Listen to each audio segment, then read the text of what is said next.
పిల్లారా, మనము ఈ సాయంకాల వేళలో మనం ఆయన్ని ఆరాధించడానికి మనం కూడుకుని ఉన్నాం. ఈ ఆరాధన మన బ్రహ్మాం గారు సంఘాల్లో కూడా బుధవారం ఆరాధన కొనసాగుతూ ఉంటుంది. అయితే అయ్యగారికి కూడా బుధవారం ఆరాధన గురించి బయలుపరిచారనమాట. బయలుపరిచినప్పుడు అందువల్ల అక్కడ కూడా బుధవారం ఆరాధన జరిగేది. కాబట్టి ఇప్పుడు కూడా ఆ విధంగా మనము బుధవారం మనం ఆరాధించుటకు మనం కూడుకున్నాం. హల్లెలూయా, హల్లెలూయా. అలాగే మీరు ఉదయం నుండి ఇక్కడ ప్రార్థనలో ఉండి సమాజంలో బలహీనుల కోసం అలాగే అందరి గురించి మీరు ప్రార్థన చేస్తున్నారు. ఉదయం నుండి ఇక్కడ ఉండి అందువల్ల సర్వశక్తిమంతుడు మిమ్మల్ని అందరూ కూడా ఆశీర్వదించునుగాక. అలాగే సుజాత గారు ఇప్పుడు మానరు, అది కాలు ఒకటి బాగోలేదని నొప్పిగా ఉందని ప్రార్థన చేయమని కోరారు. కాబట్టి ప్రార్థన చేశాను. మనం ఆయనకు ప్రార్థనలో కూడా జ్ఞాపకం చేసుకుందాం. ప్రార్థనలో మీరు కూడా ప్రార్థన చేయండి. అలాగే ప్రమేల సిస్టర్ గారు అక్కగారు, ఆవిడ కూడా కాలు బాగోలేదు, ప్రార్థన చేయండి స్వస్థత పొందాలని. ఈ ప్రార్థనలో ఇక్కడే కాకుండా అనుదిన ప్రార్థనలో కూడా మీరు జ్ఞాపకం చేసుకోనండి. తర్వాత మరలా మీరు ఎలాగో యాకోబు బ్రదర్ గురించి మీరు ప్రార్థన చేస్తున్నారు, ఇంకా కొద్దిగా తగ్గిందని వాళ్ళు తెలియజేశారనమాట. అందుకు కాబట్టి వీళ్ళందరిని కూడా సర్వశక్తిమంతుడు స్వస్థపరచులాగున ఆయనే మహిమ పొందును గాక. హల్లెలూయా. వాళ్ళు ఫోన్ చేసి చెప్పారన్నమాట ప్రార్థన చేయమని. కాబట్టి పిల్లారా, ఇప్పుడు ఈ యొక్క అలాగే మన ఆనొక బ్రదర్ పిల్లల గురించి వాళ్ళ గురించి కూడా ప్రార్థన చేయండి. సరే పిల్లారా, ఇప్పుడు మనము వాక్యంలోకి వెళదాం. కీర్తన గ్రంథము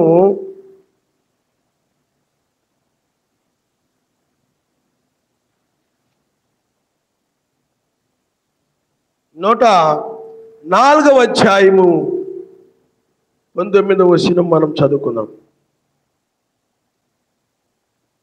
ఋతువులను తెలుపుటకై ఆయన చంద్రుని నియమించెను, సూర్యునికి తన అస్తమయ కాలము తెలియను. పిల్లారా, ఇక్కడ ఒక మాట రాయబడింది ఏంటంటే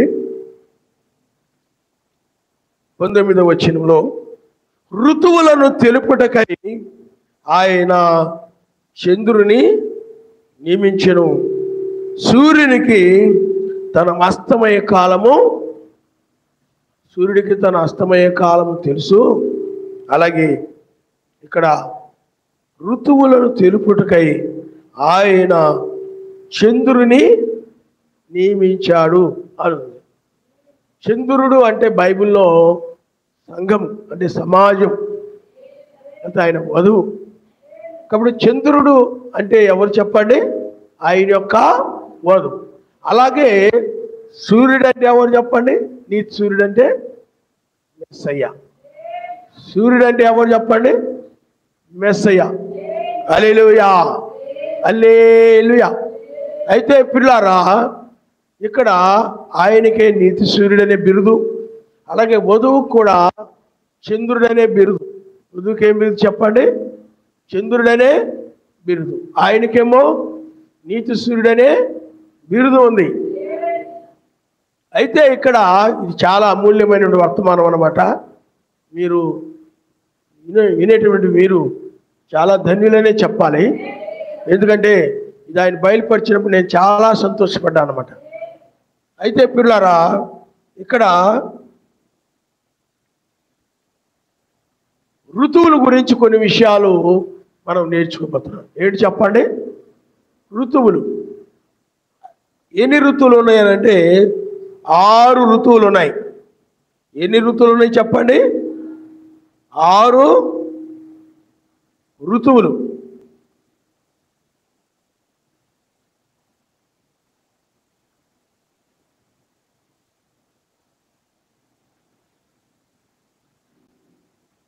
ఆరు ఋతువులు ఉన్నాయి.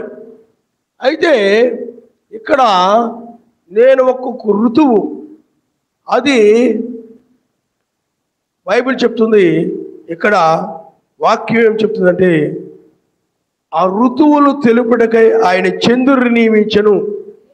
అంటే ఋతువులని తెలుపుటకై వధువును ఆయన నియమించాడని మనం గ్రహించాలి.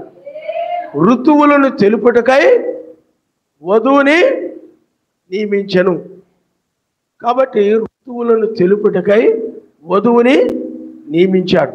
అయితే ఈ 6 ఋతువులు ఎలా వధువు యొక్క జీవితంలో నెరవేరాయో, మనము ఎలాగ ఆయన జరిగించాడో, సర్వశక్తి మెదడు ఎలా జరిగించాడో దాన్ని మనము నేర్చుకుందాం. చూడండి పిల్లారా, మొట్టమొదటి ఋతువు ఏంటంటే వసంత ఋతువు. ఏ ఋతువు చెప్పండి? చదువుకున్నటువంటి మీకు తెలుసు. మొట్టమొదటి ఋతువు ఏంటి? వసంత ఋతువు. ఈ వసంత ఋతువులో చెట్లు చిగురించి పూలు వస్తాయి. అందుకే మనం ఈస్టర్ ఉదయము లేకపోతే వసంతకాలం అనే దాని మీద వర్తమానం మనం నేర్చుకున్నాం అన్నమాట.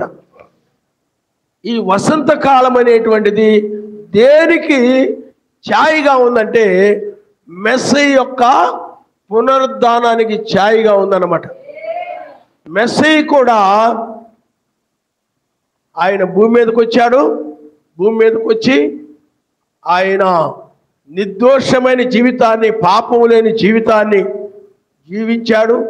అందుకు ఆయన అంటాడు, నాలో పాపం ఉన్నదని ఎవరు రుజువు చేయగలరు అని. ఆ విధంగా మంచి జీవితాన్ని, పాపము లేని జీవితాన్ని జీవించాడు. జీవించిన తర్వాత ఆయన సిలువ వేయబడ్డాడు. సిలువ వేయబడిన తర్వాత ఆయన 3వ దినాన ఆయన తిరిగి లేచాడు. హల్లెలూయా, హల్లెలూయా. ఆయన ఏ దినాన్ని తిరిగి లేచాడు చెప్పండి? 3వ దినాన తెల్లవారుజామున తిరిగి లేచాడు. కాబట్టి వసంతకాలంలో ఏం జరుగుతుందనంటే, వసంతకాలంలో పిల్లారా ఈ యొక్క చెట్లన్నీ కూడా నిద్రావస్థలో, అంటే ఆకులు రాలిపోయి నిద్రావస్థలో ఉన్న చెట్లన్నీ కూడా మళ్ళా మేల్కొన్నట్టుగా అవి చిగురించడం ఆరంభిస్తాయి అన్నమాట. ఆకులు వస్తాయి, తర్వాత ఏమొస్తాయి చెప్పండి? ఆకులు, పూలు పూసి చాలా పచ్చదనంగా కనబడుతుంది అనమాట వసంతకాలంలో. అందుని దాని వసంతకాలం, వసంత ఋతువు అంటారు. అలాగే మెస్సయ్య కూడా ఆ తెల్లవారుజాము, అది వసంతకాలానికి ఛాయగా ఉందన్నమాట. వసంతకాలంలో కూడా అప్పటి వరకు నిద్రావస్థలో ఉన్నటువంటి మనుషులు కూడా నిద్ర మేల్కోవడము, అలాగే నూతన వెలుగు రావడము, నూతన దినము రావడము, ఒక నూతనమైనటువంటి దినము ఆరంభం అవడము, అది ఒక వసంతకాలము. అలాగే మెస్సయ్య కూడా ఆ 8వ దినములో వేకువజామున, అనగా ఆదివారం నుండి చూస్తే ఆయన తిరిగి లేచింది 8వ దినం. అలాగే ఆయన సిలువ వేయబడిన దగ్గర నుండి చూస్తే ఆయన 3వ దినాన్ని తిరిగి లేచాడు. కాబట్టి ఇక్కడ ఆ యొక్క వసంతకాలం దేని సూచిస్తూ ఉందంటే ఆయన యొక్క పునరుద్ధానాన్ని సూచిస్తుంది. అంటే ఆయన మరణాన్ని, మరణం అనగా నిద్ర, ఆయన నిద్ర అంటే నిద్ర నుండి ఆయన మేల్కొన్నాడంటే ఆయన మరలా మరణాన్ని జయించి తిరిగి లేవడమే నిద్ర మేల్కోవడమైనది. అంటే నూతన శరీరముతో, మహిమ కలిగిన శరీరముతో, నూతనమైన క్రొత్త శరీరముతో, మరణము లేనటువంటి శరీరముతో ఆయన తిరిగి లేచాడు. హల్లెలూయా, హల్లెలూయా, హల్లెలూయా. అదే పునరుద్ధాన దినము, అదే వసంతకాలమే పునరుద్ధాన జామయున్నది. ఆ పునరుద్ధాన సమయంలో ఆయన తిరిగి లేచాడు. మహిమ శరీరంతో ఆయన తిరిగి లేచాడు. అది ఏమై ఉన్నదనంటే వసంతకాలము. వసంతకాలంలో ఆయన లేచాడంటే తెల్లవారుజామే వసంతకాలము. ఆ వసంతకాలంలో ఆయన ఏం చేశాడు చెప్పండి? తిరిగి లేచాడు. హల్లెలూయా.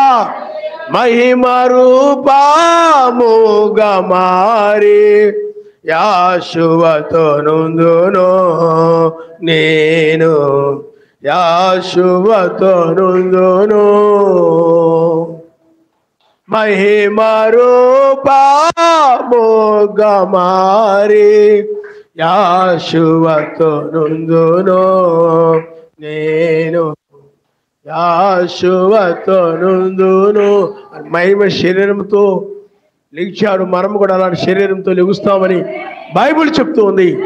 కాబట్టి ఆయన మహిమ శరీరంతో ఆయన తిరిగి లేచాడు.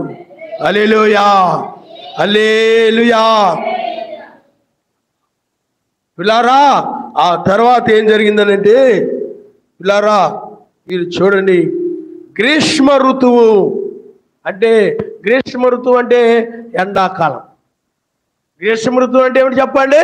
ఎండాకాలం, బాగా ఎండలు ఎక్కువ ఉంటాయి అన్నమాట. వసంతకాలంలో ఏం జరుగుతుంది? చక్కగా చెట్లు ఆకులు చిగురించి పువ్వులు పూసి చాలా పచ్చదనంతో కనపడుతుంది అనమాట ఎక్కడ చూసినా. కానీ వర్షాకాలంకి వచ్చేటప్పటికి, ఎండాకాలంకి వచ్చేటప్పటికి ఎక్కడ చూసినా కానీ ఎండలు, ఉక్కపోత, భయంకరమైనటువంటి ఉడుకు.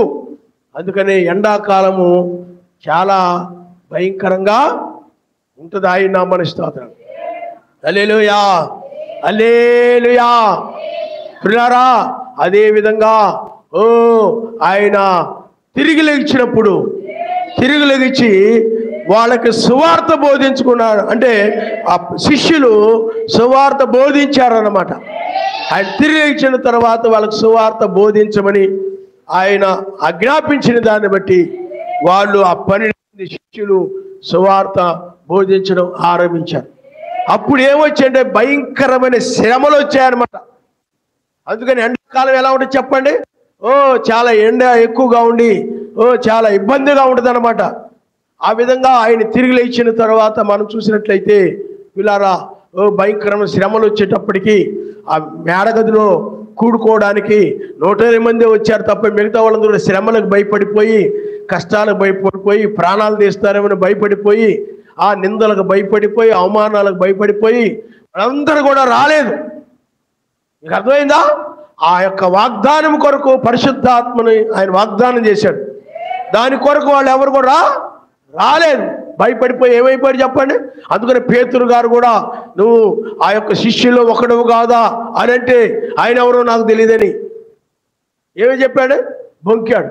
కాబట్టి వీళ్ళారా మీరు గమనించండి, అవి ఒక విధంగా చెప్పాలంటే అది మెస్సయ్య వసంతకాలంలో తిరిగి లేచినటువంటి సమయము. అదే సమయంలో అక్కడ ఏమని చెప్పండి? శ్రమలు కూడా ఉన్న ఎండలు, విపరీతమైన ఎండలు, మండిపోతున్నటువంటి ఎండలు, అలాగే భయంకరమైనటువంటి శ్రమలు. ఎండలు చాలా భయంకరంగా ఉన్నాయిరా. ఎండకు జడిసి ఏం చేస్తారు చెప్పండి? ఎవరు కూడా బయటకి రారు.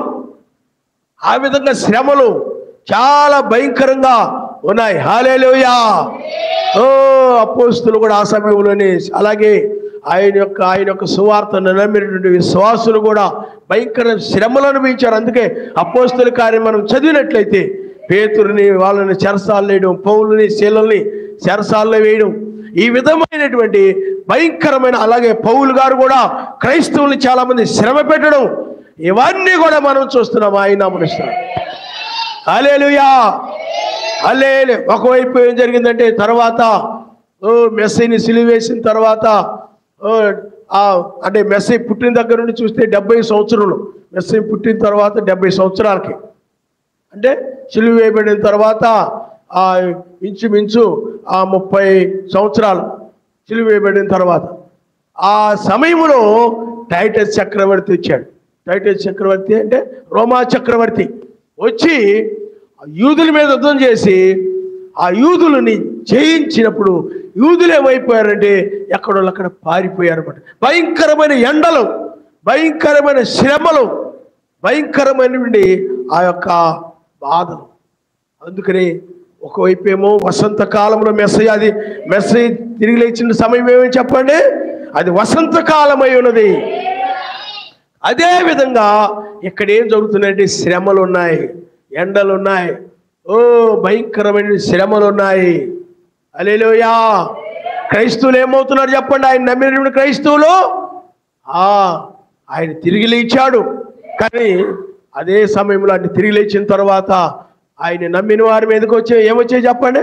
భయంకరమైన ఆయన నమ్మారనగానే అందరూ ఏమనుకుంటారు? గౌరవిస్తారు, మర్యాద చేస్తారు, చాలా ప్రేమగా ఉంటారు అని అనుకుంటారు. కానీ ఆయన నమ్మినటువంటి క్రైస్తవులకి చాలా భయంకరమైన చాలా మంది క్రైస్తవులను చెప్పుకోవడానికి సిగ్గుపడతారు. క్రైస్తవులను చెప్పుకుంటే ఆ పల్లెలో ఉండేవాళ్ళు అనుకుంటారేమో మనల్ని, లేకపోతే ఆళ్ళీళ్ళు అనుకుంటారేమో అని భయపడి కులాల పేరు చెప్పుకుంటుంటారు. కానీ పేరు మాత్రం ఆ క్రైస్తవులు అనే పేరు మాత్రము చెప్పుకోరు. అలాంటి ఒప్పుకోని వాళ్ళు పరలోక రాజ్యానికి రారు.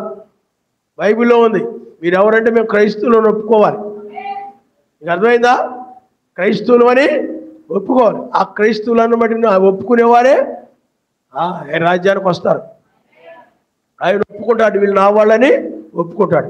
కాబట్టి పిల్లారా, కాబట్టి మనల్ని తక్కువగా చూస్తారేమో, హీనంగా చూస్తారేమో అనుకొని క్రైస్తవుల్ని చాలామంది ఏం చేయరు చెప్పండి? చెప్పుకోరు. బ్రాహ్మణులకి ఆ ఏరియాకి వెళ్ళారనుకోండి, మనల్ని క్రైస్తవులను చెప్పుకోవడానికి, పెద్ద పెద్ద వాళ్ళకి క్రైస్తవులను చెప్పుకోవడానికి ఏమైపోతారు? సిగ్గుపడి వాళ్ళ దగ్గర ఒప్పుకోరు. మన గౌరవించరేమో, నీచంగా చూస్తారేమో, ఏళనగా చూస్తారేమో, శ్రమ పెడతారేమో అని భయపడి. కానీ నిజమైన క్రైస్తవులు చెప్తారు, శ్రమలు పడతారు, హింసలు పడతారు, బాధలు పడతారు, రక్షించబడతారు. ఆయన నామనిస్తారు. హల్లెలూయా. కానీ నామకార్థం క్రైస్తవులు ఒప్పుకోరు. ఆయన బిడ్డలను ఒప్పుకోరు, క్రైస్తవులను ఒప్పుకోరు. కాబట్టి ఇలాంటి వాళ్ళు ఏమైపోతారంటే, ఇలాంటి వారిని ఆయన కూడా ఒప్పుకోడు. ఎందుకంటే మనుషులు ఎదుట ఒప్పుకోకపోతే సర్వశక్తిమంతుడు ఆయన కూడా ఒప్పుకోడని బైబిల్ చెప్తుంది. కాబట్టి భయంకరమైన శ్రమలు, అది ఎండాకాలము. హల్లెలూయా, హల్లెలూయా, హల్లెలూయా. అంతేకాదు పిల్లారా, చూడండి, మూడవది వర్ష ఋతువు. మూడవది ఏమిటి చెప్పండి? వర్ష ఋతువు అంటే వర్షము పడినటువంటి కాలము. చూడండి, ఒకవైపు ఏమో మెస్సీ తిరిగి లేచాడు, వసంతకాలం. ఒకవైపు ఏమో ఎండలు, ఒకవైపు ఏమో ఆత్మ వర్షము కురుస్తా ఉంది. ప్రార్థిస్తున్న వారందరి మీద కూడా ఏం కురుస్తామని చెప్పండి? పెంతుకోస్తు పండుగ నాడే కాదు, పెంతుకోస్తు పండుగ దినానే కాదు, పెంతుకోస్తు పండుగ దినాలలో అంతేకాదు. కానీ అపోస్తుల యొక్క కాలములకు అంటే పౌలు గారు కూడా కొర్నేలి ఆ ఇంటి దగ్గర ప్రార్థన పెట్టినప్పుడు, క్షమించండి, పేతురు గారు కొర్నేలి ఇంటి దగ్గర ప్రార్థన పెట్టినప్పుడు పరిశుద్ధాత్మ వాళ్ళ మీద కుమ్మరించబడింది. అలాగే పౌలు గారు కూడా మీరు పరిశుద్ధాత్మను పొందితారా అంటే పరిశుద్ధాత్మ ఉన్నారు సంగతి మాకు తెలియదు అన్న. అని మీరు దేన్ని బట్టి బాప్తిజం పొందారంటే ఆయన నామమును మేము ఆ యోహాను యొక్క బాప్తిజం పొందామన్నారు. అప్పుడు మీరు మారు మనసు పొంది ఆయన నామములో బాప్తిజం పొందమని చెప్పిన పొందారు. ఆయన నామని స్తోత్రం. అంటే వాళ్ళందరూ కూడా నామములో బాప్తిజం పొంది పరిశుద్ధాత్మ అనే వరాన్ని పొందుతున్నారు. ఆత్మవర్షము పెంతుకోస్తు పండుగ నాడు, పండుగ దినమున మేడగదిలో కూడా ఏం కురిసింది చెప్పండి? ఆత్మవర్షము కురిసింది. హల్లెలూయా, హల్లెలూయా, హల్లెలూయా. కాబట్టి పిల్లారా, ఇంకా బైబిల్ ఏం చెప్తుందంటే, ఇంకా పిల్లారా తర్వాత చూడండి బైబిల్ ఏం చెప్తుందంటే ఒకసారి మనం చూద్దాం.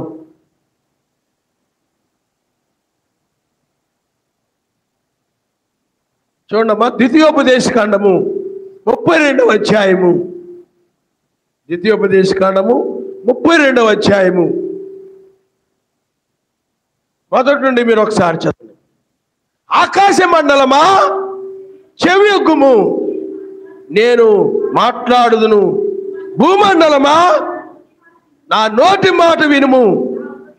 నా ఉపదేశము వానవలె కురియును, నా వాక్యము మంచు వలెను, లేత గడ్డి మీద పడు చినుకు వలెను, పచ్చిక మీద కురియు వర్షము వలెను ఉండు. నాయనామని స్తోత్రం. హల్లెలూయా. అంటే అపోస్తుల యొక్క వర్తమానం, అపోస్తుల యొక్క బోధ ఎలా ఉందంటే ఆత్మవర్షం వలె ఉందంట. అంతేకాదు అది మంచు వలె ఉందన్నమాట. ఎలా ఉంది చెప్పండి? అది మంచు వలె. హల్లెలూయా. మంచు ఎప్పుడు కురుస్తుంది? మంచు ఎప్పుడు కురుస్తుంది చెప్పండి? చలికాలంలో మంచు కురుస్తుంది. అది హేమంత ఋతువు అంటారు దాన్ని. హిమము అంటే ఏమిటి చెప్పండి? మంచు అంటే ఆయన ఉపదేశము, అపోస్తుల యొక్క బోధ ఎలా ఉందంటే ఆ కాలంలో ఒక వర్షం వలె, ఆత్మ వర్షం వలె, మంచు వలె. ఎందుకంటే వర్షము వలన మొక్కలు ఏం జరుగుతాయి చెప్పండి? ఆ విధంగా ఆ బోధ వలన, ఉపదేశం వలన, మంచు వలన వాక్యం ఎలా ఉందంట? మంచు వలె ఉందంట. ఉపదేశము వర్షం వలె.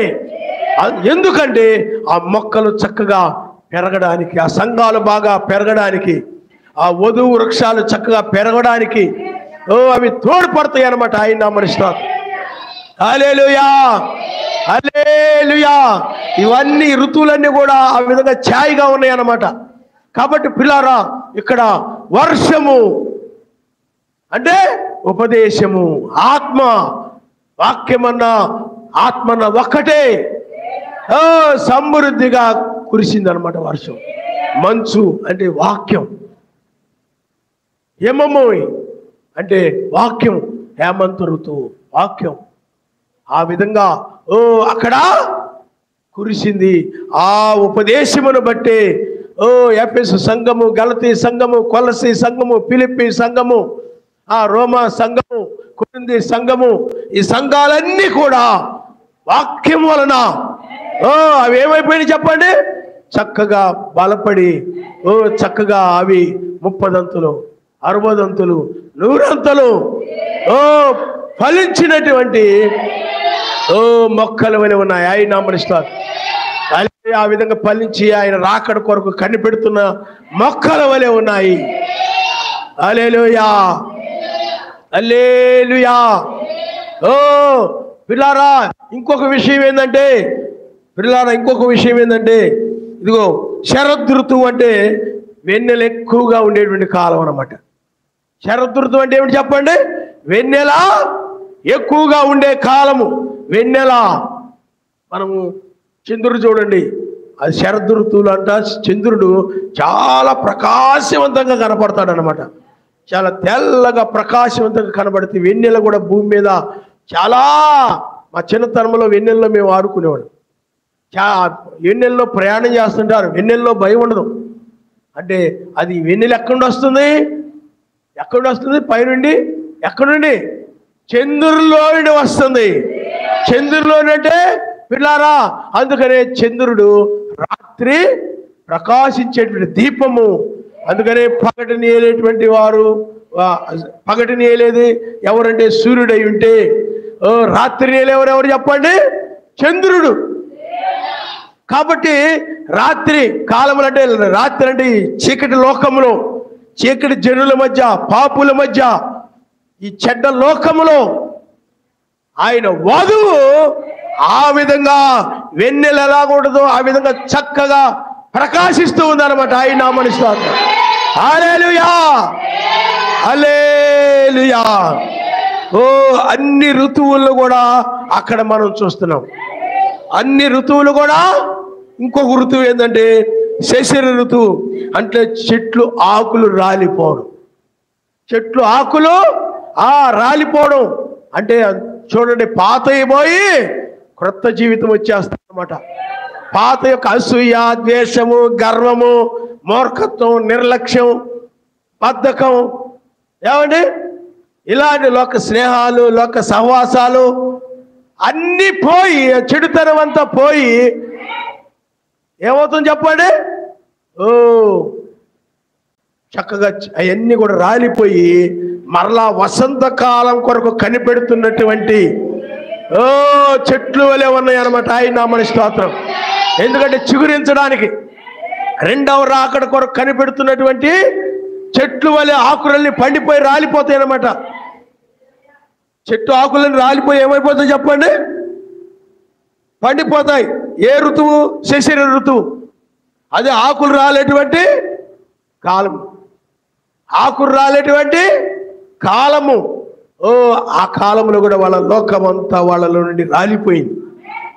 రాలిపోయి అంటే పాపమంతా వాళ్ళు ఉండి రాలిపోయి నీతిమంతులుగా ఉండి నూతన చిగురు కోసం అంటే వసంతకాలం కోసం కనిపెడుతూ ఉన్నారు. ఆయన మనుషులు. హల్లెలూయా. ఆది సంఘం అందుకే పౌలు గారు అంటారు, కాలం నిరంతర మేల్కొని వెళ్ళని తెలుసుకుని ఇలాగూ చేయడి విశ్వాసంలో అయినప్పటికంటే రక్షణ సమీపంగా ఉంది. ఎఫెసు సంఘ కాలంలో కూడా ఆ ఎఫెసు ఆ సంఘాన్ని గురించి మాట్లాడుతూ పౌలు గారు ఏమంటారంటే, పిల్లారా ఇదిగో ఆయన ఆర్భాటముతోను ఏమండి ప్రధానతో శబ్దంతోను బోరధ్వనితోను ఆయన దిగి వచ్చును. మనం ఆయన మృతులను సజీవులను ఆయన ఎదుర్కొంటారని రెండవ రాకడ గురించి అలాగే దశని రాసిన పత్రికలో ఈ విధంగా మెస్సేజ్ కూడా రెండవ రాకడ గురించి ఎక్కువ మాట్లాడు. రెండవ రాకడ గురించి వాళ్ళు కూడా బోధించారు. అంటే ఆకులు రాలిపోయిన చెట్టు అంటే పండిపోయి రాలిపోయిన చెట్టు వసంతకాలం కోసం ఎదురు చూస్తున్న చెట్టుకి ఛాయిగా ఉంది. అలాగా సమాజము అంటే ఈ ఋతువులన్నిటిని కలిగి ఉందన్నమాట. ఏం కలిగి ఉంది చెప్పండి? అన్నాడు సంఘము సమాజము ఏం కలిగి ఉంది? మెస్సయేమో పునరుద్ధానం అంటే వసంతకాలం, అది ఆయనకి సంబంధించింది. ఆ తర్వాత ఏం కలిగి ఉంది? ఎండలు ఏమండి, ఆ తర్వాత వర్షాలు, వెన్నెల, మంచు, ఆకులు రాలిపోవడం, ఇవన్నీ సమాజం వధువులు. అందుకనే వధువు వీటన్నిటినీ అందుకనే ఇక్కడ కీర్తన గ్రంథంలో 104వ అధ్యాయం 19వ వచనంలో ఋతువులు తెలుపడగా ఆయన చంద్రుడిని నియమించను. ఋతువులన్నీ కూడా తెలియచేయబడ్డాయి. మనం చూస్తే ఎఫెసు సంఘ కాలంలో మొట్టమొదటి సంఘ కాలంలో ఎఫెసు సంఘ కాలంలో ఈ ఋతువులన్నీ ఏమొచ్చినాయి చెప్పండి? ఋతువులన్నీ కూడా వధువు ద్వారా ఆయన తెలియజేశాడు. ఆయన నామనిస్తాడు. హల్లెలూయా. అంటే మెస్సయము తిరిగి లేచాడు, పునరుద్ధానము, అది వసంతకాలము. అలాగే ఒకవైపు శ్రమలు, ఒకవైపేమో ఎండలు, ఒకవైపేమో వర్షము, ఒకవైపేమో వెన్నెల, ఒకవైపేమో వర్షము, అలాగే వెన్నెల, ఒకవైపేమో మంచు. మంచు అంటే ఏమిటి చెప్పండి? వాక్యము. అందుకని మంచు వలన కూడా మొక్కలు ఏమవుతాయి చెప్పండి? బ్రతుకుతాయి. వర్షం వలన మొక్కలు కూడా బ్రతుకుతాయి. ఉపదేశము, ఆత్మవర్షము. హల్లెలూయా. ఆత్మవర్షము, శ్రమలు, వధువు కూడా చంద్రుడు ఎలా ప్రకాశిస్తున్నాడు, వధువు కూడా క్రియల వల్ల బాగా చక్కగా ప్రకాశిస్తూ ఉందన్నమాట. అందులో ఎఫెసు సంఘ కాలంలో అన్ని ఋతువులు కలిగిన వధువుగా ఉందన్నమాట. ఎఫెసు సంఘ కాలం చాలా చక్కగా ఉన్నటువంటి కాలము. మొట్టమొదటి సంఘకాలము ఎఫెసు సంఘకాలం. అందుకనే బైబిల్లో 7 సంఘకాలాలు ఉన్నాయి. మొట్టమొదటిది ఎఫెసు సంఘకాలము. హల్లెలూయా, హల్లెలూయా. చూడండి, ఇది 7 సంఘకాలాలు ఉన్నాయన్నమాట. కానీ బ్రహ్మం గారు 7 సంఘకాలాల్ని ఇలాగా 7 సంఘకాలాల్ని ఇలా చంద్రుడితో పోల్చి చెప్పాడనమాట.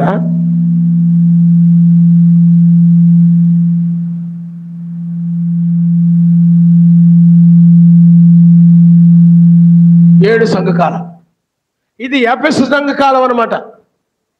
ఈ కాలంలోనే ఋతువులన్నీ కూడా అంటే మెస్సే పునరుద్ధానం చెందిన తర్వాత ఎండాకాలము, వర్షాకాలము, వెన్నెల, మంచు పడడము, ఆకులు రాలిపోయి రెండవ రాకడ కొరకు కనిపెట్టడము.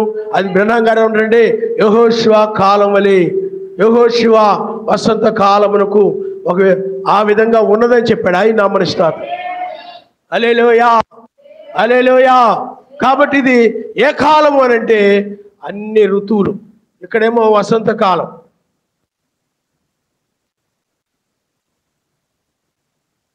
వసంతకాలం అంటే మెస్సే పునరుద్ధానం అంటే సూర్యుడు, నీతి సూర్యుడు ఏమయ్యాడు చెప్పండి? తిరిగి లేచాడు. ఇక్కడ మిగతా ఋతువులన్నీ కూడా 6 ఋతువులు. వర్షము,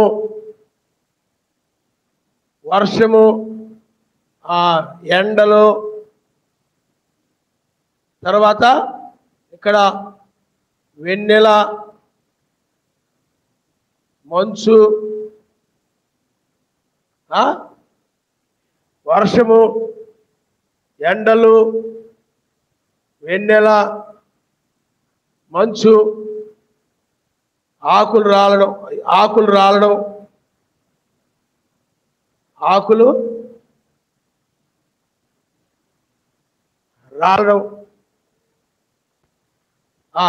రాలిపోవడం. పిల్లారా,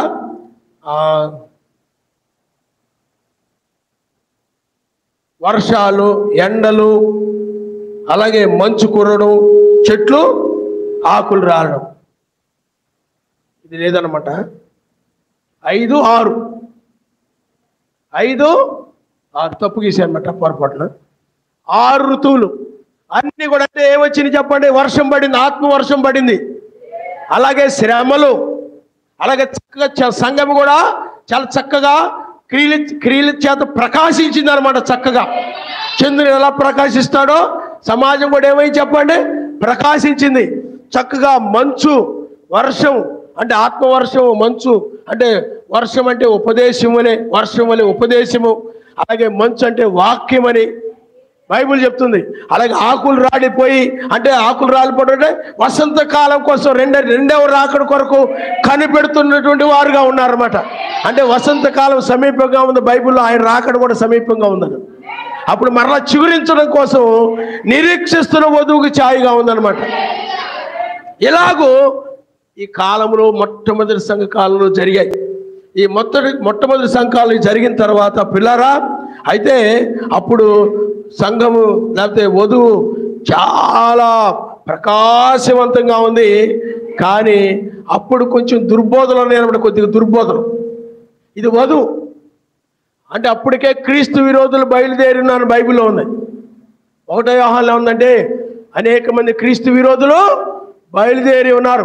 నిజమైన వాళ్ళు మాత్రం ఇలాగున్నారు. ఈ వర్షము వెన్నెల్లాగా ప్రకాశిస్తూ అంటే చంద్రుని వలె ప్రకాశిస్తూ, అలాగా ఎండలు, వర్షము, వెన్నెల ఇవన్నీ కలిగి ఆకులు రాలిపోయినటువంటి చెట్టు వలె, అంటే పండిపోయి రాలిపోయిన చెట్టు వలె నూతన చిగురుల కోసం. వసంతకాలం వస్తే నూతన చిగురులు అంటే మహిమ శరీరం పొందుకుందాం. ఆ విధంగా కనిపెడుతున్నటువంటి సమృద్ధిగా ఋతువులు అన్నిటినీ కలిగి ఉన్నటువంటి కాలము వధువు. బైబిల్లో కీర్తన గ్రంథంలో చెప్పబడింది వధువు, ఋతువులు, వధువు యొక్క చూడండి ఋతువులను తెలుపుటకై ఆయన వధువుని నియమించను అని ఉంది. ఋతువులు తెలుపుటకై ఇక్కడ వధువు ద్వారా ఆయన ఋతువులను తెలియజేశాడు. ఆ వధువు ఆ యొక్క కాలములో, ఆ ఎఫెసు సంఘ కాలములో చక్కగా ఇవన్నీ కూడా ఉన్నాయి అన్నమాట. అన్ని ఋతువులు ఉన్నాయి. కానీ ఇక్కడ మెస్సీ వసంతకాలం, పునరుద్ధానం, మరలా ఆయన రెండవసారి వస్తాడని బైబిల్ చెప్తుంది. రెండవసారి వస్తాడని బైబిల్ చెప్తా ఉంది. ఆ తర్వాత ఎఫెసు సంఘ కాలము, తర్వాత స్మరణ సంఘ కాలంకి వచ్చేటప్పటికి దుర్బోధలు ఎక్కువైపోయి నిజమైన క్రైస్తవులు తగ్గిపోయారు. చల్లదనం వచ్చేసింది, దుర్బోధలు ఎక్కువ వచ్చేసాయి. ఒకటి అదే కొరింథీయులకు రాసిన పత్రిక ఉంటుంది. కొంతమంది నీతి పరిచారకుల వేషం అంటే ఏం చేశారు చెప్పండి? కొంతమంది కపట సహోదరులు బయలుదేరడం, అది గలతీయులకు రాసిన పత్రికలో. అలాగే ప్రియులారా, దుర్బోధల గురించి ఆ పత్రికలో రాయబడి ఉంటాయి. అలాగే కొరింథీ సమాజంలో కూడా, అక్కడ కూడా సాతాను వెలుగుదూత వేషం వేసుకొని ఉన్నాడు అని ఉంటుంది అక్కడ. ఆ రోజుల్లోనే అపోస్తుల కాలం, పౌలు కాలం. ఎందుకంటే మొట్టమొదటి సంఘకాలం వర్తమానం అంటే పౌలు. ఎవరు చెప్పండి? పౌలు. మెస్సీ తర్వాత ఎవరు వచ్చారు? 2000 సంవత్సరాల క్రితం ఎవరు వచ్చారు చెప్పండి? పౌలు. పౌలు కాలంలో ఇవన్నీ కూడా 12 మంది శిష్యులు ఏమండి. ఆ తర్వాత పౌలు ఈ కాలంలో, ఎందుకంటే పౌలు గారు అన్ని జనులకు వర్తమానికుడు అనమాట. కాబట్టి ఎఫెసు సంఘ కాలంలో చక్కగా అన్ని ఋతువులు కూడా శ్రమలు ఉన్నాయి, వాక్య వెలుగులో ఉన్నారు, వధువు ప్రకాశిస్తూ ఉందంటే చాలా చక్కగా ఆత్మవర్షము, మంచు, రెండవ రాకడ కనిపెడుతూ, ఆకులు రాలిపోయి రెండవ రాకడ కూడా కనిపెడుతున్నటువంటి వధువు వలె చాలా చక్కగా ఉన్నటువంటి సంఘకాలము ఎఫెసు సంఘకాలం. చంద్రుడు అంటే ఎవరు? ఇదేమిటి చెప్పండి? వధువు. ఇదేమిటి చెప్పండి? వధువు అంటే సంఘం, సమాజం అని రాస్తాను నేను. సమాజము, వధువు. హల్లెలూయా, హల్లెలూయా. కాబట్టి పిల్లారా, తర్వాత ఏమైందంటే మనము ఈ యొక్క యాపెస్, స్మరణ, ఇది యాపెస్, ఇది స్మరణ సంఘకాలం. పెర్గమ, తుయితైరా,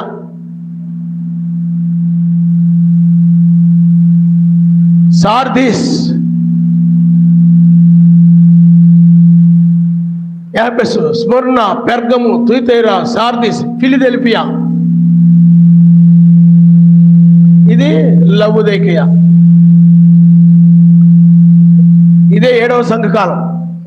అయితే పెర్గమ, అదే తుయితైరు దగ్గరకు వచ్చేటప్పటికి బాగా చీకటి ఎక్కువైపోయింది అనమాట. ఇదే అన్నిటికంటే పెద్ద సంఘకాలం.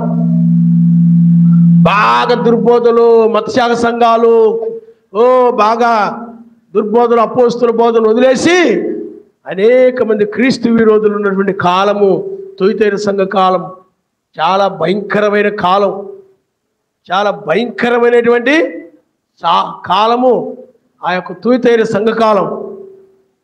కాబట్టి పిల్లారా, ఇక్కడ వర్తమానికుడు ఎవరంటే పౌలు, ఇక్కడ ఐరేనియస్,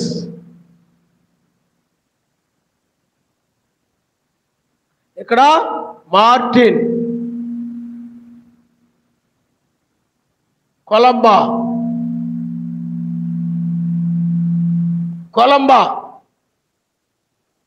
మీకు అర్థమైందా? అక్కడ ఐరేనియస్, మార్టిన్, కొలంబా, తర్వాత లోదార్,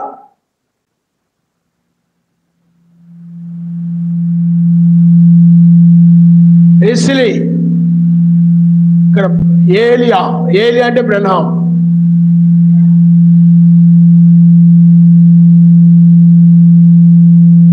ఇది లవోదికయ ఈ అన్నమాట.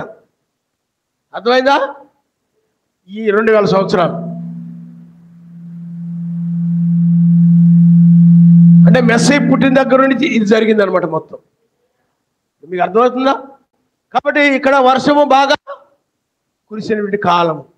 మరలా ఈ యొక్క సంఘకాలంలో, స్వర్ణ సంఘకాలమును, పెర్గమ సంఘకాలము, తుయితైరు సంఘకాలము, అలాగే సార్దీస్ సంఘకాలంకి వచ్చేటప్పటికి పిల్లారా ఇక్కడ కూడా చీకటి తగ్గింది. అలాగే లవోదికయ సంఘకాలంకి వచ్చేటప్పటికి అక్కడ కూడా ఇదంతా చీకటి. అంటే మత్స్యా సంఘాలు, వధువు కొద్దిగా మంది, అంటే నీతిమంతులు కొద్ది మందే ఉన్నారు. ఆ రోజుల్లో వర్తమానాన్ని సృష్టించిన వాళ్ళు ఎంతమంది చెప్పండి? కొద్ది మంది. ఎక్కడైతే వర్తమానాన్ని సృష్టించిన వాళ్ళు అనేక మంది ఉన్నారు. కానీ స్వర్ణ సంఘాలకు వచ్చేటప్పుడు తగ్గిపోయారు. పెర్గమ సంఘాలకు వచ్చేటప్పుడు నీతిమంతులు ఏమైపోయారు? తగ్గిపోయారు. అబద్ధము ఎక్కువైపోయింది, దుర్బోధలు ఎక్కువైపోయాయి. ఇక్కడికి వచ్చేటప్పుడు కూడా దుర్బోధలు ఎక్కువైపోయినాయి, తక్కువ మంది. ఆ రోజుల్లో లోదర్ వర్తమానాన్ని నమ్మిన కొద్దిమంది. అలాగే మరలా ఫిలదెల్ఫియా, ఏ సంఘకాలం చెప్పండి? ఫిలదెల్ఫియా. ఇక్కడ వెస్లీ వర్తమానికుడు. ఇక్కడ కూడా చీకటి, వెలుగు. ఇక్కడ బ్రహ్నాం గారి కాలంలో చాలా చీకటి. ఇక్కడ నిజమైన వాళ్ళు కొద్ది మందే, అసలు పూర్తిగా ఏమండి పూర్తి. ఎందుకంటే దూత వచ్చి బ్రహ్నాం గారికి అని బయలుపరిచాడు అనమాట. అయితే ఆ దూత ఏం చేశాడంటే పూర్తిగా ఈ లవోదికయ సంఘకాలాన్ని చీకటిగా చూపించాడు అనమాట. అప్పుడు బ్రహ్నాం గారు అలా కాదు, మరి లవోదికయ సంఘకాలంలో ఏలియా వర్తమానం వినేవాళ్ళు ఉంటారు కదా, మరి కొద్దిగా వెలుగు ఉంటుంది కదా అని అడిగినప్పుడు అప్పుడు దూత కొంచెం వెలుగు నుంచాడు అనమాట. కాబట్టి ఇప్పుడు ఇది లవోదికయ సంఘకాలం. లవోదికయ సంఘకాలంలో దుర్బోధలు, లోదన సంఘము, బాప్టిస్ట్ సంఘము, అన్ని కూడా రోమన్ క్యాథలిక్ సంఘము, పెంతెకోస్తు సంఘము, శ్యామ్ కిషోర్ సంఘము, జాన్ వెస్లీ సంఘము, దినకరన్ సంఘము, ఏమండి మన ఇక్కడ గురించి చెప్తున్నాం, కానీ ప్రపంచంలో ఇంకా ఎన్నో ఉన్నాయి. అందువల్ల అన్ని సంఘాలు ఏమైపోయినాయి చెప్పండి? చీకటిలో ఉన్నాయి. చీకటిలోనే అంటే చీకటి బోధల్లో ఉన్నాయి. కానీ నిజమైన వధువు కొద్దిగా ఉందన్నమాట. 7వ దూత వర్తమానం నమ్మిన వధువు కొద్ది మంది ఉన్నారు. హల్లెలూయా, హల్లెలూయా. ఓ మరలా ఈ లౌదీ సంఘ కాలంలో పిల్లారా, మరలా ఆయన ఏం చేశాడనంటే ఇక్కడ కూడా చక్కని మళ్ళీ ఋతువులు వచ్చేసాయి. 5 ఋతువులు వచ్చాయి. ఇందాక పిల్లారా ఎన్ని ఋతువులు చెప్పండి? 5 ఋతువులు వచ్చాయి. ఎన్ని ఋతువులు? మరలా చక్కగా వర్షము. అంటే ఎఫెసు సంఘ కాలంలో ఎలాగైతే అపోస్తలుడైన పౌలు గారు బోధించారో అదే బోధ మళ్ళా బ్రహ్మం గారు బోధించారు. పౌలు గారు ఏమైతే బోధించారో, ఏ సత్యాన్ని అయితే చెప్పారో, ఏ నామములైతే పౌలు గారి కాలంలో బాప్తిజం ఇవ్వబడిందో ఎఫెసు సంఘ కాలంలో, ఏ ఒక్కడిని ఏ విధంగా అయితే ఆ కాలంలో ప్రకటించారో అదే సువార్త మరలా బ్రహ్మం గారి కాలంలో అంటే లౌదీ సంఘ కాలంలో బ్రహ్మం గారు బోధించారు. అందుకే బ్రహ్మం గారు అంటారు, పౌలు చెప్పింది తప్పు అయితే నాది తప్పు అవుతుంది, పౌలు చెప్పింది కరెక్ట్ అయితే నాది కరెక్ట్ అయితే అన్నాడు. ఆయన నామని స్తోత్రం. అంటే దాని అర్థం ఏమిటి? అపోస్తలుడైన పౌలు గారు ఏం చెప్పారు, నేను కూడా అదే చెప్పానని ఆయన చెప్పాడు. కాబట్టి అక్కడ కూడా మంచి వర్తమానం అంటే ముద్రలు బయలుపరచబడ్డాయి. 7 సంకాలాలు బయలుపరచబడ్డాయి. ఆ సర్ప సంతానము, దానియేలు 70 ద్వారాలు, ఇలాగ మర్మములని కూడా చక్కగా ఆత్మ వర్షము, దాన్నే తొలకరి వర్షం అంటారు. ఇక్కడ కూడా తొలకరి వర్షం. అలాగే ఒకవైపు మత్స్య సంఘాల నుండి శ్రమలు, ఎండలు, శ్రమలు ఉన్నాయి. అంటే అప్పుడు అంత లేవు కానీ శ్రమలు ఉన్నాయి. ధృవీకరించబడడం అది కూడా శ్రమ పెట్టడమే, ముఖం తిప్పుకున్న శ్రమ పెట్టడమే. అలాగే హింసించడం, చుట్టుపుడు మాట్లాడడం, ఇవన్నీ కూడా శ్రమలే. కాబట్టి పిల్లరా ఇక్కడ ఎండలు ఎక్కువగా ఉన్నాయి. మంచు అంటే వాక్యము, ఉపదేశము. వర్షం అంటే ఏమిటి చెప్పండి? మంచి ఉపదేశం. ఏలియా ఉపదేశం, ఏలియా వర్తమానం. ఓ హల్లెలూయా, హల్లెలూయా. అలాగే వెన్నెల వధువు కూడా పిల్లారా ఈ లౌదీ సంఘ కాలంలో 7వ దూత వర్తమానం నమ్మిన వధువు కూడా ఆ వర్తమానం వలన, ఆ వెలుగు వలన, అంటే సూర్యుని యొక్క వెలుగు చంద్రుని మీద పడితేనే ప్రకాశిస్తుంది అనమాట. అలాగే సూర్యుని యొక్క వెలుగును గురించి 7వ దూత బోధించాడు, మెస్సీని గురించి బోధించాడు. దాన్నే సాయంకాలం అని కూడా అంటారు. కాబట్టి అక్కడ చక్కగా సమాజం కూడా ఏమైంది చెప్పండి? వెన్నెల ఎలాగై చంద్రుడు ఎలాగైతే వెన్నెలని వెన్నెల అంటే వెలుగుతో ప్రకాశిస్తూ ఉంటాడో సమాజం కూడా చక్కగా ఆ కాలంలో ప్రకాశించింది. ఆయన నామనిస్తారు. హల్లెలూయా, హల్లెలూయా. కాబట్టి పిల్లారా ఎండలు, ఇక్కడ మంచు, వెన్నెల, ఇది మంచు, వెన్నెల, వర్షము, వెన్నెల, ఎండలు, మంచు, వెన్నెల, ఏమండి? తర్వాత ఆకులు రాలడం, మొత్తం ఇక్కడ కూడా అంటే 2వ రాకడ కొరకు ఆకులు రావడం అంటే చెప్పండి. ఈ లౌదీ సంఘ కాలంలో 7వ దూత తర్వాత 5 రకాల పరిచర్యలు వచ్చాయన్నమాట. ఎన్ని పరిచర్యలు చెప్పండి? బ్రహ్మం గారు 1965లో నిద్రించాడు. నిద్రించిన తర్వాత 5 రకాల పరిచర్యలు వచ్చాయి. ఏ పరిచర్యలు వచ్చాయి? 5 రకాల పరిచర్యలు వచ్చాయి. అంటే వీళ్ళు బ్రహ్మం గారి తర్వాత సువార్త ప్రకటించాడు. 1995 వరకు ప్రకటించాడు. ఎప్పటి వరకు చెప్పండి? 1965లో బ్రహ్మం గారు నిద్రించారు. 95 వరకు కూడా 5 రకాల పరిచర్య, అంటే అపోస్తులు, కాపరులు, ఉపదేశకులు, ప్రవక్తలు, ఏమండి అలా ఆ విధంగా 5 రకాల పరిచర్యలు ద్వారా సువార్త ప్రకటించబడింది.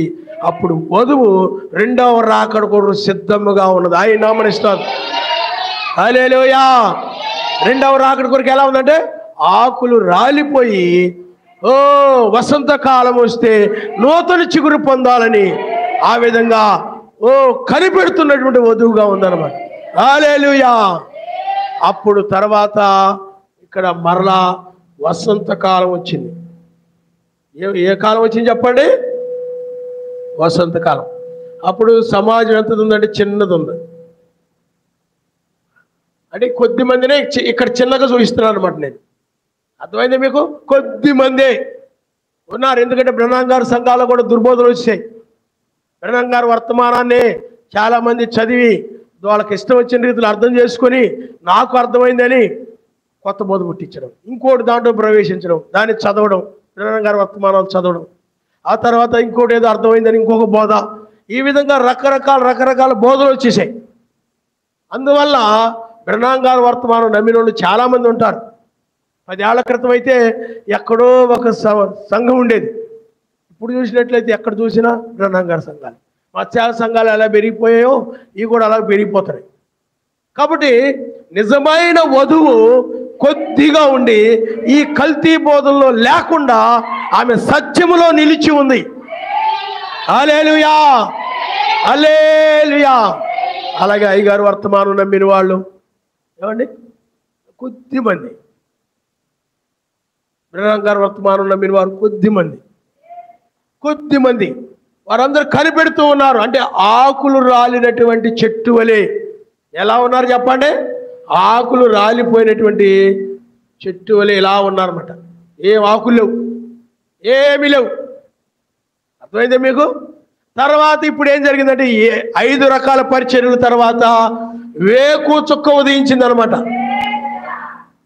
వేకు చుక్క అంటే ఆయన రాకడ, వసంతకాలం. అంటే మెస్సయ్య ఎప్పుడైతే తిరిగి లెగిచాడో, అందుకనే 7 సంఘకాలాలు ఏమంటారు చెప్పండి? 7 దినాలు అంటారు. 7 దూతల యొక్క కాలాలను ఏమంటారు? 7 దినాలు, 7 సంఘకాలాలు. అలాగే వేకు చుక్క 8. ఇక్కడ చూడండి అంత నక్షత్రాలు అంటే దూతలు. నక్షత్రాలు అంటే ఎవరు చెప్పండి? దూతలు.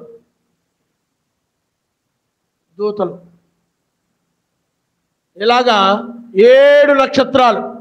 7 నక్షత్రాల తర్వాత వేకు నక్షత్రం 8. బైబిల్లో వేకు నక్షత్రం గురించి ఉంది. వేకు నక్షత్రం అంటే ఇదిగో నేను త్వరగా వచ్చున్నాను, వాని క్రియలు చొప్పున. అందుకనే మెస్సీ ఏం చెప్పాడనంటే, అంజూరపు చెట్టు చిగురించినప్పుడు వసంతకాలం సమీపంగా ఉన్నదని మీకు తెలియదు అన్నాడు ఆయన మనిషి. హల్లెలూయా. వసంతకాలం అంటే ఆయన యొక్క రాకడ. ఇక్కడ కనిపెడుతున్నాడు ఆయన వధువు. ఈ వేకు చుక్క అంటే వసంతకాలములో, వేకు చుక్క కాలములో నూతన వెలుగు వచ్చినట్లుగానే, వసంతకాలంలో నూతన చిగురు వచ్చినట్లుగానే నిజమైన వధువు కూడా ఈ నూతన చిగురు వచ్చేస్తాయి. చక్కగా పూలు పోస్తాయి, చక్కని పూలు. దీన్నే వసంతకాలము, దీన్నే పునరుద్ధానము, రూపాంతరం అంటారు. మెస్సీ ఎలాగైతే పిల్లారా ఆయన చనిపోయినటువంటి లేకపోతే నిద్రిస్తున్న శరీరము మార్పు చెంది నూతన శరీరంగా ఆయన తిరిగి లేచాడు. ఇప్పుడు కూడా ఈ వసంత కాలంలో నూతన చిగురులు వచ్చి, నూతన పుష్పాలు వచ్చి, పూలు పూసి వధువు ఎలా ఉంటుంది చెప్పండి? పచ్చదనముగా. హల్లెలూయా. అయితే ఈ ఆకులు, ఈ పువ్వులన్నీ కూడా పర సంబంధమైనవి. హల్లెలూయా, హల్లెలూయా. రూపాంతరం. తెల్లవారుజామున ఏం జరుగుతుంది చెప్పండి? చీకటి పోయి వెలుగు వచ్చేస్తుంది. నీ శరీరం కూడా ఏమైతే క్షయమైన శరీరం పోయి అమర్చమైన శరీరం వచ్చేస్తుంది. హల్లెలూయా. నూతనమైనటువంటి శరీరముతో, నూతనమైనటువంటి మహిమ శరీరముతో మధ్యాకాశాన్ని కొనుక్కోవడం జరుగుతుంది. హల్లెలూయా. కాబట్టి ఇప్పుడు మనం వసంత కాలంలో మనం ఉన్నాము. అంటే 2వ రాకడ. మొదటి రాకడ, 2వ రాకడ.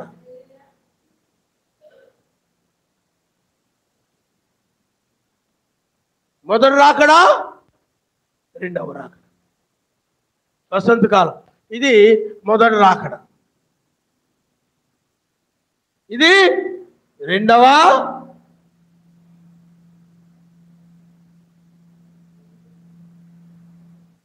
ఇప్పుడు ఈ రాకడని నమ్మినటువంటి వారు రూపాంతరం చెంది వసంత కాలంలో నూతన చిగురు వలె నూతన శరీరముతో మహిమ శరీరముతో అంటే పరసంబంధమైనటువంటి చిగురును పొందుకొని పరసంబంధమైన మహిమ శరీరాన్ని పొందుకొని మధ్యాకాశాన్ని కొనుగోబడతారు.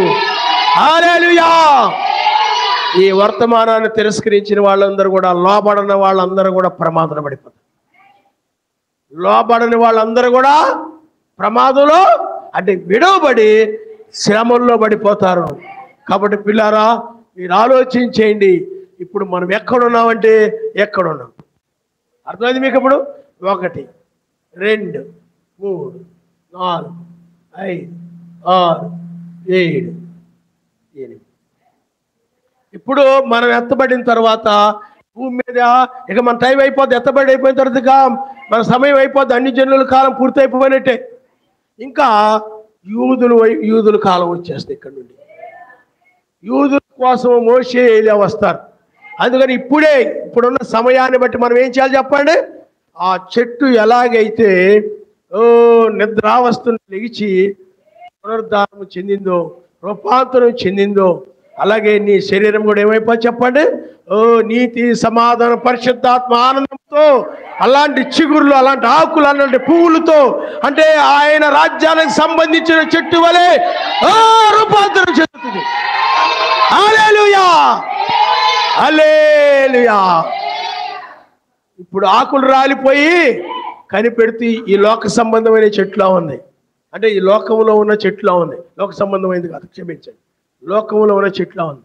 కానీ ఈ వసంత కాలంలో ఏమో చెప్పండి? నూతన శరీరముతో అంటే పరసంబంధమైన శరీరముతో క్రొత్త శరీరముతో మధ్యాకాశాన్ని కొనుపబడతాయి నామనిస్తారు. హల్లెలూయా. కాబట్టి ఇప్పుడు మనం ఎక్కడున్నామంటే వసంత కాలంలో మనం ఉన్నాము. ఎందుకంటే నేను స్పీడ్గా రాశాను అనమాట. చక్కగా అందంగా రాస్తా ఉన్నాను అనుకోండి, మనకి తెల్లారిపోతుంది. అర్థమైందా? అందుకని నిదానంగా మీకు అర్థం అవడానికి నిదానంగా చెప్పడం జరిగింది. కాబట్టి పిల్లారా, ఇప్పుడు గమనించండి. మెస్సయ్య ఎప్పుడు లేచాడు చెప్పండి? 8వ దినములో 4వ జాములో అంటే రాత్రి జాములో 3వ దినం. అర్థమైంది? ఇప్పుడు 3వ దినంలో అంటే లేచాడు. 8వ దినమన్నా 3వ దినమన్నా ఆదివారమే. ఇక్కడ కూడా మనం ఇప్పుడు 8వ దినంలో ఉన్నాం. ఎక్కడున్నా చెప్పండి? అలాగే 4వ జాము అంటే వేకువ జాము. రాత్రికి ఎన్ని జాములు? సాయంకాలం 1వ జాము, అర్ధరాత్రి 2వ జాము, కోడి కూసే వేళ 3వ జాము, తెల్లవారుజాము 4. ఇప్పుడు 4.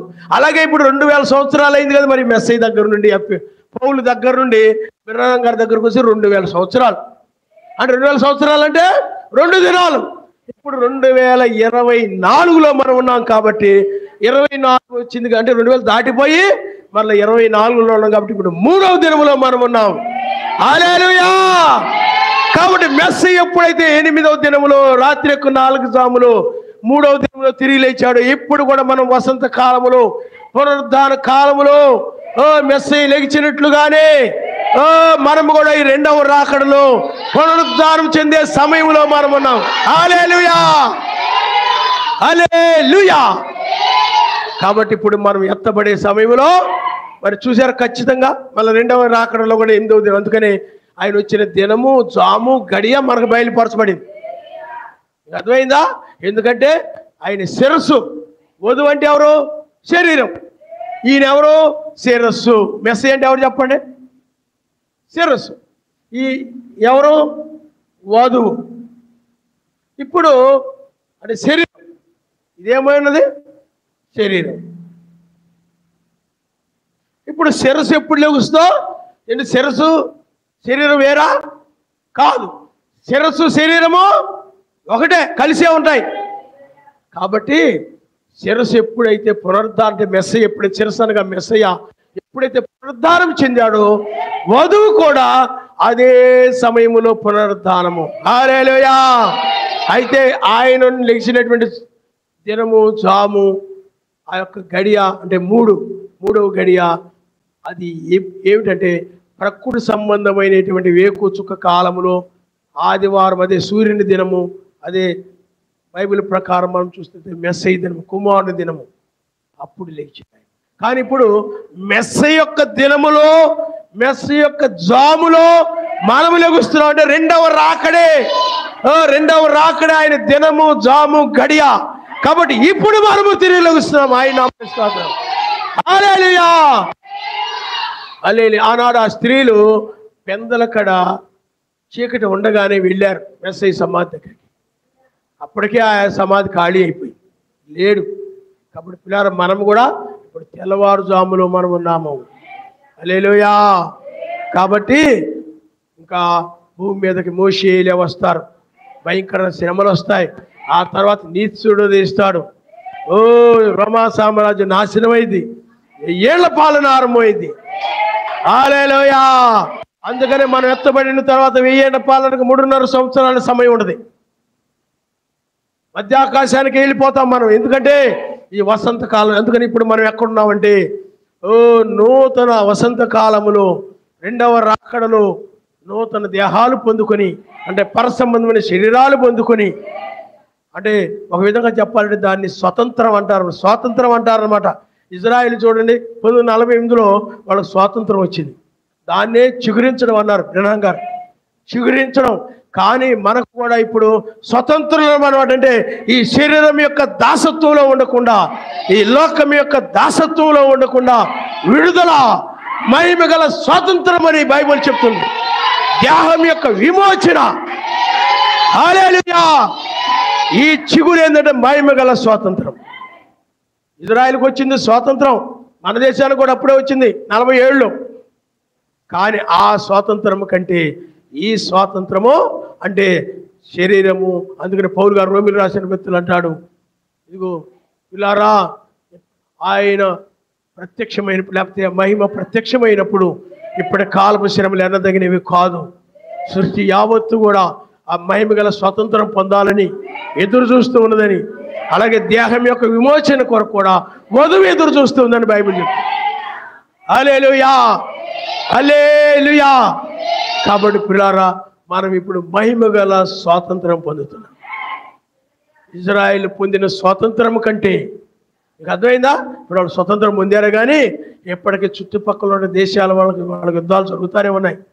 కానీ మనమైతే దేహం నుండి విమోచించబడి ఈ లోకం నుండి మనం విడుదల పొంది మధ్యాకాశములు, పెండ్లి విందులు 3.5 సంవత్సరాలు ఆయనతో ఉండబోతున్నాం. హల్లెలూయా. మహిమ రూపముగా మారే యాశువతోనుందును నేను, యాశువతోనుందును. హల్లెలూయా. మహిమ రూపముగా మారే యాశువతోనుందును నేను, యాశువతోనుందును.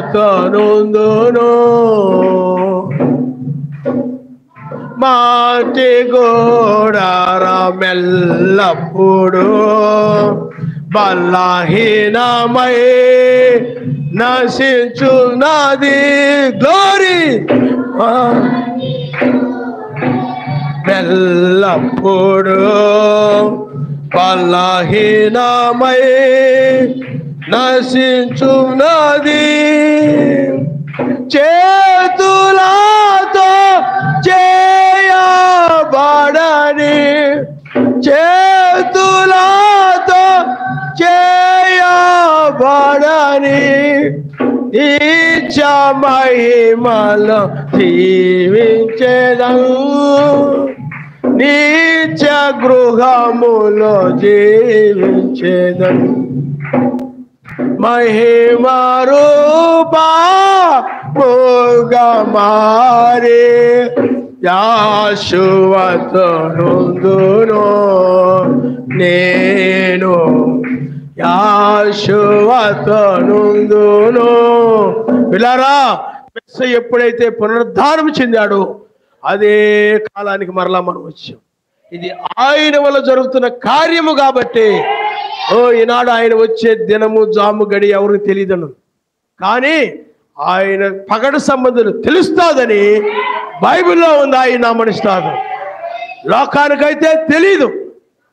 ఆ దినమేంటో, ఆ జామేంటో, ఆ గడి ఏంటో తెలియదు. కానీ వాళ్ళకది దొంగ వలె ఉందని బైబిల్ చెప్తుంది. రహస్యంగా ఉంచబడింది వాళ్ళకి. కానీ మనకైతే ఇంతవరకు రహస్యంగా ఉంచబడిన ఆయన వచ్చాడు కాబట్టి, 2000 సంవత్సరాలు రహస్యంగా ఉంచిన ఇప్పుడు ఆయన వచ్చాడు కాబట్టి మనకు దొంగ వలె లేదు ఆ దినము జాము గడియ. ఓ ఆయన ఎప్పుడు లేచాడో మనము కూడా అదే కాలంలో అదే ఋతువులో.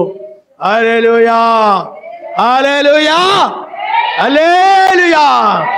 ఈ సంతోషము నీకు కావలినా, ఈ సమాధానము నీకు కావలినా, ఈ సంతోషము నీకు కావలినా, ఈ సమాధానము నీకు కావలినా, నేడే ఆవే.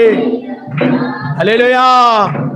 నేడు యావే యొద్దకు రమ్ము. అందువల్ల ఈ వర్తమానాన్ని బట్టి ఆనందించడమే పరిశుద్ధాత్మల ఆనందం. ఈ బయలుపాటును బట్టి 7వ ముద్ర బయలుపరచబడినప్పుడు, తీర్పు బయలుపరచబడినప్పుడు మన శరీరం ఇది మారే కాలమని, ఓ క్షయమయ్యే లోకాన్ని విడిచి అక్షయతను మనం ధరించుకొని ఇదంతా బయలుపరచబడుతున్నప్పుడు ఈ వర్తమానాన్ని బట్టి ఓ పరిశుద్ధాత్మ, మనలో ఉన్న పరిశుద్ధాత్మ ఆనందిస్తూ ఉంటుంది అన్నమాట. హల్లెలూయా. అందుకే ఆయన సన్నిధికి రావాలి. ఆయన సన్నిధి ఏముంటో చెప్పండి, పరిశుద్ధాత్మ ఆనందం ఉంటుంది. లోకస్తుల దగ్గర ఆనందం ఉంది, లోకానందం.